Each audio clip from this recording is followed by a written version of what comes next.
नमस्कार बच्चों, इस वीडियो लेक्चर में हम लोग डिस्कस करेंगे क्लास 10th के मल्टीपल चॉइस क्वेश्चंस और साथ ही साथ केस स्टडी के क्वेश्चंस होंगे और इंग्लिश का टॉपिक है जिसका नाम है अ लेटर टू गॉड। तो चलिए स्टार्ट करते हैं। फर्स्ट क्वेश्चन को देखते हैं। इसमें कहा गया the story letter to God is all about. तो जो आप लोग ने लेटर टू गॉड स्टोरी पढ़ी है ये किस चीज़ से रिलेटेड है, ये क्वेश्चन में पूछा गया है। तो पहला दिया गया अनकंडीशनल लव ऑफ फैमिली, गलत है। सेकंड दिया अनकंडीशनल एनिमिटी ऑफ नेबर्स, ये भी गलत है। थर्ड दिया अनकंडीशनल सेक्रीफाइस ऑफ फ्रेंड्स, ये भी गलत है। इसका जो फोर्थ ऑप्शन है वो बिल्कुल सही हो जाएगा, अनकंडीशनल फेथ इन गॉड। तो जो लेंचो है, लेंचो इसका मेन कैरेक्टर है, उसको क्या था, अनकंडीशनल फेथ था किसमें, गॉड में, भगवान में बहुत ही ज़्यादा भरोसा था। तो ये स्टोरी इसी से ही रिलेटेड है। नेक्स्ट क्वेश्चन पे आएंगे, क्वेश्चन नंबर 2 देखेंगे। क्वेश्चन नंबर 2 में कहा गया Lencho glazed at sky in the dash. तो जो लेंचो है वो स्काई की ओर देखता था, लेकिन किस डायरेक्शन में देखता था आपको बताना है। तो ये नॉर्थ ईस्ट डायरेक्शन में देखता था। तो इसका आंसर हो जाएगा option number A, that is north east. अगले क्वेश्चन बताना है where was Lencho's house situated. अब लेंचो का जो हाउस है वो कहाँ पर सिचुएटेड है आपको बताना है इस क्वेश्चन में। फर्स्ट ऑप्शन दिया है on the top of high mountain, गलत है। सेकंड है on the crest of low hill, ये आपका ऑप्शन सही हो जाएगा। तो जो लेंचो है उसका घर कहाँ पर सिचुएटेड था, तो जो लो हिल है उसके क्रेस्ट में, क्रेस्ट मतलब सबसे लोअर मोस्ट पोर्शन होता है, उसी पे ही इसका घर सिचुएटेड था। नेक्स्ट पे आते हैं। फोर्थ क्वेश्चन में कहा गया है what was Lencho's wife doing while he was gazing at the sky. ठीक है, तो आप बताना है कि लेंचो की वाइफ क्या कर रही थी। तो क्या कर रही थी, शी वॉज प्रिपेयरिंग सपर। ठीक है, तो वो मतलब खाने पीने की सामान को प्रिपेयर कर रही थी। तो ये इसका आंसर हो जाएगा, थर्ड ऑप्शन इसका सही है। फिफ्थ पे आते हैं। फिफ्थ में कहा गया Y did Lencho go out in rain. तो लेंचो जो है जब पानी बरसने लग गया, वर्षा होने लग गई, तो वो रेन में क्यों चला गया। ठीक है, ये आपको बताना है इस क्वेश्चन में। तो इसका जो आंसर होगा वो बी ऑप्शन होगा, to feel the rain in his body direction hoping for a rainfall. तो उसको ये लग रहा था कि रेनफॉल होगी, तो उसी चीज़ को फील करने के लिए रेन में गया था। ठीक है, नेक्स्ट पे आते हैं। क्वेश्चन नंबर 6 में कहा गया है in this chapter a letter to God hail stones were compared with. तो जो हेल स्टोन्स है उसको किसके साथ कंपेयर किया गया है, तो उसको कंपेयर किया है फ्रोजन पर्ल के साथ में। ठीक है, नेक्स्ट पे आते हैं। 7th क्वेश्चन में देखेंगे, इसमें कहा गया why did the boys expose themselves to the rain. तो बॉयज़ जो थे वो रेन में क्यों चले गए थे आपको बताना है। तो ये गए थे फ्रोजन पल्स जो गिर रहे थे उसको कलेक्ट करने के लिए। ठीक है, तो इसमें थर्ड ऑप्शन सही हो जाएगा। नेक्स्ट पे आते हैं। 8th क्वेश्चन में कहा गया है how long did the hell rain, मतलब जो हेल मतलब रेनफॉल हो रही थी, जो हेल था वो कितने दिनों तक रेन करता है, कितने दिनों तक रेनफॉल होती है, मेनली ये क्वेश्चन आप लोग से पूछा गया है। तो ये 1 वीक तक रेनफॉल होती ही रहती है। ठीक है, नेक्स्ट में कहा गया what happened when the storm pass. जब स्टॉर्म पास हो जाता है तो क्या देखने को मिलता है, the flowers were gone from the plants. Plants जितने भी थे उसमें से फ्लावर झड़ गए थे, टूट गए थे। कॉर्न्स, जो कॉर्न का फील्ड था उसमें से कॉर्न सारे डिस्ट्रॉय हो गए थे। थर्ड में the field looked as it was covered with salt. तो सॉल्ट की तरह जो फील्ड थी वो कवर हो गई थी, क्योंकि बहुत ही ज़्यादा वर्षा हुई थी और छोटे छोटे से पत्थर भी गिरे थे। नेक्स्ट क्वेश्चन है क्वेश्चन नंबर 10। इसमें कहा गया what was the single hope for Lencho and his family. तो लेंचो और उसकी फैमिली के लिए जो लास्ट होप बची थी वो क्या थी। तो उसकी सेविंग्स नहीं थी, फ्रेंड्स और रिलेटिव्स भी नहीं थे, क्या था, सिर्फ और सिर्फ गॉड में फेथ था, क्योंकि वो लोग भगवान बहुत ज़्यादा भरोसा करते थे। और इसके बाद ही क्या करता है लेंचो, भगवान को लेटर लिखता है और पैसे के लिए एक रिक्वेस्ट करता है जिससे वो अपनी खेती फिर से कर सके। ठीक है, ये तो हुए ऐसे क्वेश्चंस। अब सोर्स बेस्ड क्वेश्चंस को देखेंगे। तो पहला देखिए सोर्स क्या दिया है, the house the only one in the entire valley sat on the crest of a low hill, from this height one could see the river and the field of ripe corn dotted with the flowers that always promised a good harvest. The only thing the earth needed was a downpour or at least a shower. ठीक है, throughout the morning Lencho, who knew his field intimately, had done nothing else but to see the sky towards northeast. मतलब जो Lencho के बारे में वो पूरी बात बताई गई है कि लेंचो उस दिन क्या कर रहा था, तो उसने पूरा दिन भर सिर्फ नॉर्थ ईस्ट की तरफ देख रहा था। कहीं ना कहीं वर्षा की वो इंतज़ार कर रहा था कि पानी बरसेगा और उसकी जो फील्ड है वो फिर से इरिगेट हो जाएगी और कहीं ना कहीं अच्छा प्रोडक्शन दे सकेगी। अब चलिए इसी से रिलेटेड क्वेश्चंस दिए गए हैं। Based on the details of the house location how can it best be describe. तो जो आपको लोकेशन बताई गई है हाउस की, उसके हिसाब से अगर आप चाहें तो कैसे इस हाउस को डिस्क्राइब कर सकते हैं, ये 4 आपको ऑप्शंस दिए गए, उसके हिसाब से आपको बताना है। तो देखिए जो उसका घर था वो अगर देखा जाए तो लो हिल में बिल्कुल अकेला था, तो इसको सॉलिटरी के रूप में इसका आंसर माना जाएगा। तो इसमें थर्ड ऑप्शन जो होगा वो सही होगा, सॉलिटरी मतलब होता है बिल्कुल अकेला। नेक्स्ट में आते हैं बी पार्ट। देखिए क्या कह रहा है, बी पार्ट में कहा गया the field of corn dotted with flowers. तो देखिए जो फील्ड थी कॉर्न की वो डॉटेड थी फ्लावर से। इसका मतलब क्या है, इसका मतलब ये है कि जो फ्लावर्स थे कॉर्न के वो अभी भी डॉट से छोटे थे। इसका मतलब ये हुआ कि फ्लावर्स अभी बड़े नहीं हुए थे, बहुत ही छोटे छोटे दिखाई पड़ रहे थे। तो इसमें फर्स्ट ऑप्शन जो होगा that will be the correct answer. Question number third में, इसी में थर्ड पार्ट कहा गया which quote supports the idea in the given extract. तो जो आइडिया है जो एक्सट्रैक्ट में बताया गया है, तो इसमें कौन सा एक्सट्रैक्ट वो चीज़ शो कर रहा है, ये आपको बताना है इस क्वेश्चन में। क्या यहाँ पर शो हो रहा है, जो आइडिया यहाँ शो हो रहा है वो मेनली क्या है, farming is a profession of hope. जैसे आप लोग देख सकते हैं यहाँ पर जो लेंचो है वो भी क्या कर रहा है, होप कर रहा है, उसकी फैमिली भी होप कर रही है कि वर्षा होगी और कहीं ना कहीं जो उसकी फार्मिंग अच्छी हो जाएगी, प्रोडक्टिविटी अच्छी हो जाएगी। तो कहीं ना कहीं यही कहा गया है कि जो फार्मिंग है वो एक प्रोफेशन है, किस चीज़ का, होप का, आशा का ही ये प्रोफेशन है।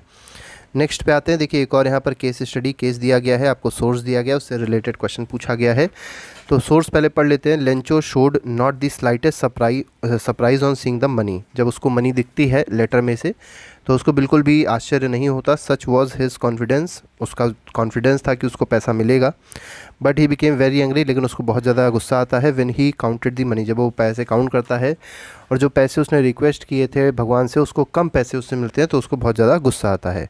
God could not have made a mistake और could have been denied Lencho what he had requested. तो गॉड तो, और देखिए लेंचो को क्या लगता है, लेंचो को इतना विश्वास था कि लेंचो को लगता है कि भगवान ने गलती नहीं करी होगी, गलती कहीं और से हुई है और भगवान कभी भी नहीं चाहेगा कि लेंचो ने जो चीज़ मांगी वो उसको ना दी जाए। तो देखिए यहाँ पर क्वेश्चन नंबर ए में पूछा गया है why did Lencho get angry. तो लेंचो को गुस्सा क्यों आया है पूछा गया है। तो बहुत आसान सा क्वेश्चन है। लेंचो जो है उसका गुस्सा क्यों आया था, लेंचो को गुस्सा सिर्फ इसलिए आया था क्योंकि उसमें जो मनी उसने देखी वो क्या थी, कम थी। ठीक है, तो because there was less money that he asked in the letter. तो लेटर में जो उसने पैसे भगवान से रिक्वेस्ट किए थे वो ज़्यादा थे, लेकिन जो उसको रिसीव हुए वो पैसे क्या थे, कम थे। इसीलिए लेंचो को क्या आया था, गुस्सा आया था। नेक्स्ट में कहा गया why was Lencho not surprise. तो लेंचो सरप्राइज क्यों नहीं हुआ ये बताना है आपको इस क्वेश्चन में। ठीक है, तो इसमें जो आंसर होगा वो क्या हो जाएगा, because Lencho has utmost confidence in God. ठीक है, तो लेंचो सरप्राइज, देखिए कोई भी अगर होगा, अगर भगवान को पत्र लिखेगा कि हमको इतने पैसे दे दो और उसको मान लीजिए पैसे मिल जाते हैं तो वो सरप्राइज़ होएगा कि ये कैसे हो सकता है। लेकिन लेंचो बिल्कुल भी सरप्राइज़ नहीं हुआ था, बिल्कुल भी आश्चर्यचकित नहीं हुआ था, क्योंकि लेंचो को इतना ज़्यादा विश्वास था कि अगर वो लेटर भेजेगा, ठीक है, लेटर अगर लिखेगा भगवान को तो भगवान उसको ज़रूर पैसे देंगे। लेकिन उसको इसकी असलियत नहीं पता थी कि वो पैसे कहाँ से आए हैं। ठीक है, सेकंड में नेक्स्ट क्वेश्चन पे आते हैं। थर्ड में कहा गया है who could not have made a mistake in Lencho's eyes. तो लेंचो के हिसाब से किसने मिस्टेक नहीं करी होगी, लेंचो ने चीज़ मतलब सोची है कि लेंचो को ये पता था कि कौन ऐसा है जो मिस्टेक नहीं कर सकता। तो लेंचो के हिसाब से गॉड मिस्टेक नहीं कर सकता था। ठीक है, गॉड ने जितने पैसे भेजे थे उतने ही पैसे लेंचो ने मांगे होंगे, लेकिन जो पैसे थे वो कहीं ना कहीं और किसी ने निकाल लिए होंगे, ऐसा लेंचो सोच रहा था। नेक्स्ट में आते हैं, नेक्स्ट डी पार्ट है which word means the same as faith. तो फेथ का आपको सिनोनियम एक तरीके से बताना है, तो फेथ का मतलब है कॉन्फिडेंस। ठीक है, होप, आशा, जो यही सब फेथ होती है। नेक्स्ट पे आते हैं ई पार्ट में, देखिए क्या कहा गया, Lencho was not surprise on. Lencho किस चीज़ को देखकर सरप्राइज नहीं हुआ, तो seeing the letter, seeing the money, seeing an empty envelope, seeing the post master. तो लेंचो पैसे देखकर सरप्राइज नहीं हुआ था क्योंकि लेंचो को इतना विश्वास था कि पैसे तो आएंगे ही। तो यहाँ पर थर्ड ऑप्शन जो है that will be the correct option. Third पे आते हैं, अगला केस स्टडी बेस्ड क्वेश्चन है, उसमें केस पहले पढ़ लेते हैं फिर क्वेश्चंस को रीड करेंगे। तो देखिए यहाँ पर दिया गया the moment the letter fell into the mail box the post master went to open it said God of the money that I asked for only 70 pesos reached me. Send me the rest since I need it very much. But don't send it me through the email because the post office employees are bunch of crooks. Lencho. ठीक है, तो देखिए यहाँ पर Lencho ने सारी बातें कह दी हैं कि फिर से उसने जब उसको पैसे मिले लेंचो को तो उसने क्या किया, पैसे क्योंकि कम थे जो उसने मांगे थे भगवान से, तो भगवान को फिर से लेटर भेजता है। और जब वो लेटर भेजता है, लेटर भेजने के लिए जब पोस्ट ऑफिस जाता है तो जैसे ही लेटर उसको ड्रॉप करता है तो जो पोस्ट ऑफिस के कर्मचारी थे वो तुरंत उस लेटर को निकालते हैं और पढ़ते हैं कि उसमें क्या लिखा है। और जब पढ़ते हैं तो ये पाते हैं कि उसमें लिखा हुआ है कि अगली बार जो आप पैसे भेजें वो पोस्ट से ना भेजें, डायरेक्टली हमको भेजें, क्योंकि उसको ये लगता था कि जो पोस्ट के जो लोग हैं, पोस्ट ऑफिस के जो एम्प्लॉयज़ हैं वो उसका पैसा निकाल लेते हैं, क्योंकि वो एक तरीके से बहुत ईमानदार नहीं है।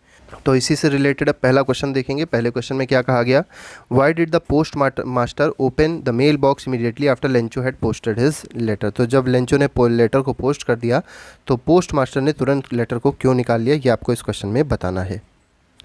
वो मेनली इसलिए निकाल लिया था कि जो पोस्ट मास्टर था वो क्या करना चाहता था, लेंचो का रिस्पॉन्स देखना चाह रहा था कि लेंचो क्या रिस्पॉन्स देता है भगवान को, तो इसीलिए उसने तुरंत लेटर निकाला और उसको पढ़ा। ठीक है। नेक्स्ट में आते हैं, why did Lencho not want God to send rest of money through mail. अब देखिए लेंचो क्यों चाहता था भगवान से कि बाकी के जो बचे हुए पैसे हैं वो मेल के थ्रू ना भेजे जाएं। तो फर्स्ट ऑप्शन दिया because Lencho thought letter was, गलत है। Because the post master seem lazy to Lencho, ये भी गलत है। थर्ड में कहा गया because Lencho believe the post office employ were all cheats, ये आपका ऑप्शन सही है, क्योंकि लेंचो को क्या लगता था कि भगवान अगर फिर से पैसा भेजेंगे तो जो एम्प्लॉयज़ हैं वहाँ के वो फिर से निकाल लेंगे, क्योंकि वो सब क्या है, चीट हैं। ठीक है, तो ये लेंचो को लगता था, जबकि बात बिल्कुल अपोजिट थी। सी में आते हैं, इसमें क्या कहा गया, what help had Lencho asked for. तो लेंचो ने किस चीज़ के लिए हेल्प मांगी थी। For a new bag of corn seeds गलत है। फॉर अ ब्लेसिंग गलत है। For food ration asked for 100 pesos to sow his field. तो यहाँ पर जो फोर्थ ऑप्शन है वो आपका सही है। ठीक है, 100 पेसोज मांगे थे उससे। पेसो एक करेंसी होती है जैसे इंडिया की रुपी है, ऐसे ही पेसो भी क्या होती है, करेंसी होती है। यही मांगी थी लेंचो ने कि जिससे वो अपने फील्ड को क्या कर सके, सो कर सके। नेक्स्ट में आते हैं, नेक्स्ट डी पार्ट है, इसमें कहा गया what did Lencho believe would happen to his family if God does not help him. ठीक है, तो अगर भगवान उसकी हेल्प नहीं करता तो लेंचो को क्या लगता था कि क्या हो जाएगा उसकी फैमिली के साथ में। तो उसको ये लगता था कि जो उसकी फैमिली है वो बिल्कुल भूखी रह जाएगी, साल भर उसको कुछ भी खाने को नहीं मिलेगा। तो इसमें सेकंड ऑप्शन जो है that is the correct answer. Next में आते हैं ई पार्ट, देखिए क्या कह रहा है। ई पार्ट में कहा गया है why did no leaf remain on the trees. तो लीफ, कोई भी ट्रीज़ पे कोई भी लीफ नहीं रह गई थी, सारी लीफ टूट चुकी थी, ऐसा क्यों हुआ था। ठीक है, ऐसा इसलिए हुआ था क्योंकि हेल स्टॉर्म आया था और हेल स्टॉर्म ने सारी जो पत्तियां थी वो झाड़ दी थी। ठीक है, तो because the hail storm left the field bare. ठीक है, तो यहाँ पर ये ऑप्शन आप लोग का सही हो जाएगा। अगले केस स्टडी पे आते हैं, हमारा आखिरी केस स्टडी का क्वेश्चन है। इसमें कहा गया in the north east huge mountains of clouds could be seen approaching, the air was fresh and sweet, the man went out for no reason other than to have a pleasure of feeling the rain on his body and when he returned he exclaimed. ठीक है, जब वो return होता है Lencho तो वो बताता है क्या, there are not rain drops falling from the sky, there are new coins. तो वो बताता है कि रेन ड्रॉप्स नहीं गिर रही, क्या गिर रहे हैं, कॉइन्स गिर रहे हैं।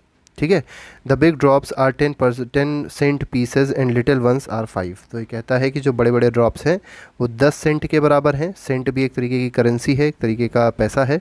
और जो छोटे कॉइन्स हैं वो क्या हैं, 5 रुपीज़ के, मतलब 5 सेंट के पीसेस हैं। ठीक है, ऐसा ये अपनी फैमिली को बताता है, कौन, लेंचो। ठीक है, तो अब इसी से रिलेटेड क्वेश्चन देखिए कि कहा गया है। पहला क्वेश्चन देखिए, why were the rain drops like new coins for Lencho. तो रेन ड्रॉप्स जो थी वो लेंचो को कॉइन्स की तरह क्यों लग रही थी, आपको बताना है इस क्वेश्चन में। तो देखिए बहुत सिंपल सी बात है, जो रेन होता है उसी से ही हार्वेस्ट होता है, और हार्वेस्ट होगा तो कहीं ना कहीं पैसा मिलेगा। ठीक है, तो यहाँ पर मेन इसका आंसर क्या है, because he thought that rain will yield a good harvest, क्योंकि उसको लगता था रेन होगी उसी से ही उसका अच्छा हार्वेस्ट मिल सकता है। नेक्स्ट पे आते हैं, इसमें बी पार्ट में देखिए क्या कहा गया। बी पार्ट में कहा गया how did these new coins ultimately bring disaster to his corn field. अब लेकिन जो ये कॉइन्स थे, मतलब जो रेनफॉल थी, उसने इतना ज़्यादा डिजास्टर उसके कॉइन फील्ड में कैसे कर दिया, ये आपको बताना है इस क्वेश्चन में। ठीक है, तो इसमें अगर देखा जाए तो क्या है कि ये जो हेल स्टोन्स थे, ये मतलब ये जो रेनफॉल हो रही थी ये हेल स्टोन्स में कन्वर्ट होती है और वो पूरे पूरे कॉयल को क्या कर देते हैं, क्रॉप को डिस्ट्रॉय कर देते हैं। ठीक है, पत्थर गिरने लग गए थे, वो जो रेनफॉल हो रही थी वो रेन की जगह पत्थर की हो रही थी, जिसकी वजह से क्या हो गया था, पूरा पूरा क्रॉप डिस्ट्रॉय हो गया था, सारे फूल टूट गए थे और इसी वजह से उसका पूरा नुकसान हो गया था। नेक्स्ट में कहा गया है what did hail stones resemble. तो हेल स्टोन्स क्या रिजेंबल कर रहे थे, तो ये सिल्वर कॉइन्स की तरह लग रहे थे। नेक्स्ट में आते हैं, नेक्स्ट में कहा गया डी पार्ट है, how did these new silver coins bring disaster to Lencho. तो डिजास्टर कैसे लेके आए ये हेल स्टोन्स या silver coins, by making him too rich, गलत है। डिस्ट्रॉइंग हिज एंटायर फील्ड, ये इसका आंसर सही है, क्योंकि इस हेल स्टोन्स ने, या जिसको सिल्वर कॉइन कहा गया है, इन्होंने क्या कर दिया था, पूरे खेत को डिस्ट्रॉय कर दिया था, सारे फूल को ख़त्म कर दिया था। तो ये इसकी मतलब ये बात हुई थी हेल स्टोन्स के साथ में। तो हेल स्टोन्स ने इस तरीके से लेंचो को बर्बाद कर दिया, क्योंकि उसकी फील्ड को ही बर्बाद कर दिया था। तो ये हमारे पास कुछ क्वेश्चंस थे जो अभी हम लोगों ने डिस्कस किए। ठीक है, तो कहीं ना कहीं सारे जो क्वेश्चंस थे वो हो चुके हैं, एमसीक्यूज़ के भी हो गए और केस स्टडी के भी हो गए। बाकी चैप्टर्स के इंग्लिश के एमसीक्यूज़ भी बहुत जल्द आपके सामने आते रहेंगे। बाकी सब्जेक्ट्स के एमसीक्यूज़ पहले से ही अपलोड कर दिए गए, उसको आप लोग जाके अपने चैप्टर्स का रिविज़न अच्छे से कर सकते हैं। तो अभी के लिए फ़िलहाल इतना ही। Thank you very much, good bye, जय हिंद।